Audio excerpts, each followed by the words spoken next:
Shayla Height. I'm Lawrence. Lawrence. A pleasure. How do you spell that? Oh, Lawrence. Okay. Thanks for asking. Oh, yeah, got a mic now. All right. There it is. Extra Yeah. audio.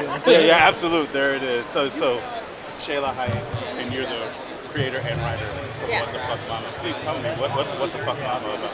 What the Fuck Mama is about the women who raised us, the women who are unapologetically themselves.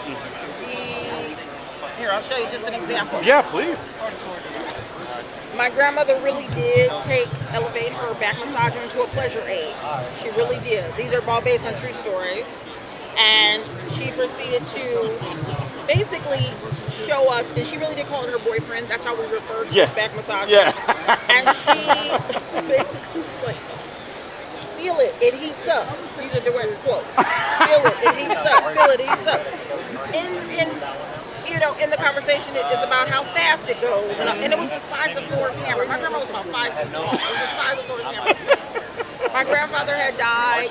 She was this is space in her life. Indeed. But she kept telling people over and over and over, like she's very sex positive. If she's having an orgasm, she's gonna tell you how you get one too. Wow. And that's what she was about. But that's just one lady. My mother. I really did take my mother to a company picnic. And the year before, she had a hysterectomy. It wasn't a great experience for her. Oh, but sorry to hear that. But she summed that experience up in one phrase, which was this. And so I didn't care. That's fine. That's your phrase. You know what I'm saying? That's your truth. Hey. Please don't tell it to my work people. Right. Please don't. You don't need to do that. And so it begs the phrase, like, what the fuck, mama? Like, why are you doing that? No. But post the embarrassment, post the cringe, it's inspirational because it's like she's being whoever she is. And I will tell you, this in real life happened 15 years ago. We show her the comic at Thanksgiving. And you know what she told me? They needed to know. They needed to know. She wasn't, you think, oh, I'm sorry. Yeah. That's great. She wasn't sorry. They needed to know. Wow. And so that's what the Fuck Mama is about. It's about celebrating the audacity to be yourself. I love it. And so, I mean, other than the actual experiences and your mother, your grandmother, like what made you feel like, okay, I need to put this out in comic form? Different things, like something, just in terms of me getting older, I always wrote, I've written different things just for myself, and thinking through, like, why am I waiting? Why am I waiting to, when I retire, and I imagine this life, why am I waiting? So and people enjoy these stories. I've told these stories to friends, I've told these stories before, and more people can enjoy them and hopefully also be inspired by the stories to feel like, should I be myself? Right. Also, I'm gathering other people's stories who are telling me their stories and letting me, releasing them to me to be able to show them in the comics. So a volume 2 is coming. Definitely. This is just the introduction. We're only about 6 or 7 months old. Oh, wow. Brand new. Really? Yes. Okay. Yes. And so now, can you talk to me about the process in regards to choosing art style or an artist and all that kind of stuff? Like what? So the artist is my husband. That's convenient. Anthony Height. Yeah. It is convenient, and this is actually his style. And he has his own book. It's called Midnight Tiger. Okay. And he's done work for Marvel and DC. Nice. But because of the way we needed these characters to look, he changed his style for me. Oh, that's amazing. To be able to make it very, very cute. Yeah.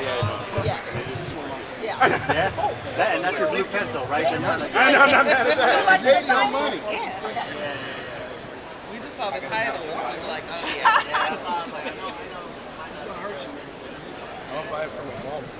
Listen, I want one too. I want to read it. So it's we have a lot of fun.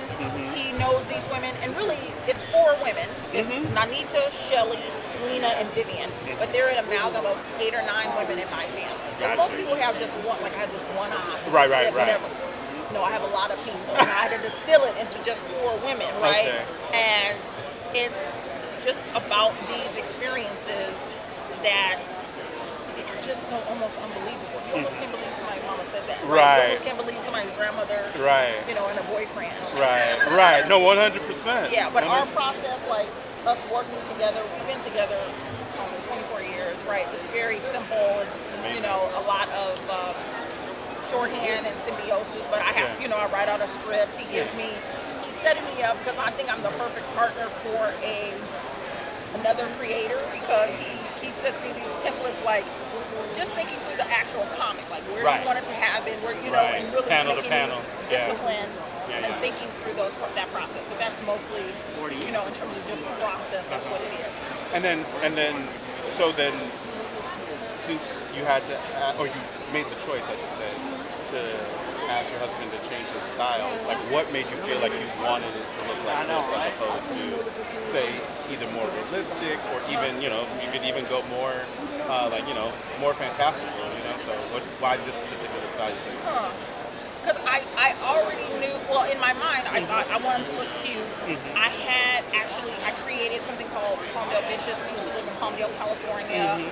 And I created a family that actually included some of these characters. Got you. You know, 12, 15 years ago. And so I took some of the characters out, and then we revamped them. Like they had a style, and it was a little more simplistic, and so we made it look like it could be animation. We made it look like, you know, and that's what I wanted. Got it. That cuteness. Got it. No, that's amazing. Yeah. Like, it's, I mean, obviously it's eye-catching, both from an artistic perspective and, of course, also title-wise, or just like, we passed by earlier and I was just like, okay, I gotta come back around and figure out what that's all about, even though I think I know. You know, because we have that.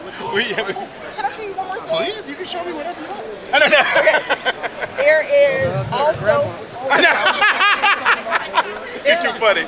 There's also one more piece of the What the Fuck Mama world, which is their phrasing. Like my grandma was a Southern woman, right? And so some of the stuff they would say, it's like, what the fuck does that mean? Right. And so, like, So you got dead cat on the line. My There it grandmother would is. say that. That meant the paternity was in question. What the fuck does that mean? Right? Like, this is crazy. Right. But I included it, and since we're on Instagram, putting this up and on TikTok, other people came and said, "Oh my God, my uncle used to say that." Yeah. Oh my God, my grandfather said that, Absolutely. right? And then Absolutely. you know you're not by yourself. 100%. Yes. So that's also what the fuck that mean is also a part of the what the fuck in the Mamaverse. I love that. I mean, especially considering I know for myself, it's like I went to school in the South. I'm born and raised in Los Angeles, but I went to school in the South, and that 100% happened to me a lot. Where, you know, I remember I was sitting, like, I want to say literally the first, like, maybe it was the second week.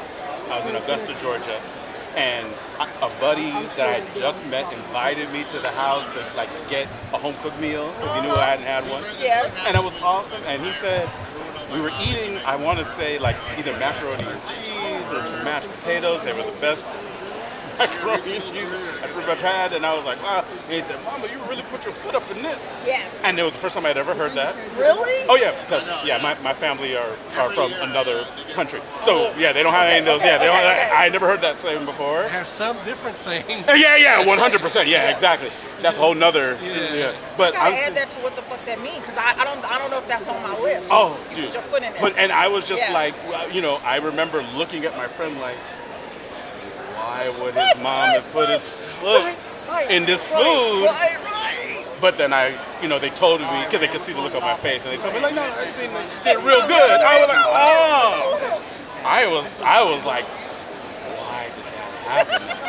I don't know, like I was there. And still, even why would I ever put my foot in it? Right. Why, Yeah. of Where all does the that things you could have originate? added, Right. Why would you put your foot in it? Right, Like, right. From the ground? Oh, Did you wash dude. your foot first? Oh, dude, it is wild. But Yes. no, I love it. I love it. And so the characters from your Palmdale line, did you lift the names from those characters into this book as well? So, like, you have the 4 names, Yes. or did you come up with those names in a different way? Lena, Shelly, and Anita are from Palmdale Vicious. Vivian got an upgrade in terms of name and just what she turned out to be.